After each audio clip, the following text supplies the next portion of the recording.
السلام عليكم عيني يا مسؤولين يا بلدية الدورة.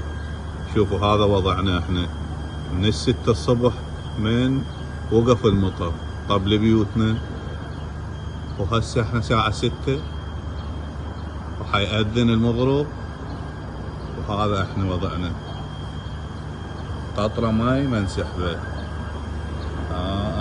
هاي تشوفوا هاي شوفة عينكم، هذا وضعنا احنا بيوتنا غراضنا كلها. هاي دا اصور لكم بس الشارع، ما يحتاج حتى يصور لكم البيوت. فهاي عينك ميزانك، هذا شارع اللي يجي من جسر الميكانيك.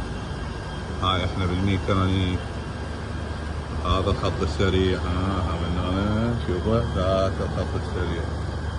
هاي سيارات شلون تمشي، هاي سيارات ايش كبرها غرقانة. والسلام عليكم.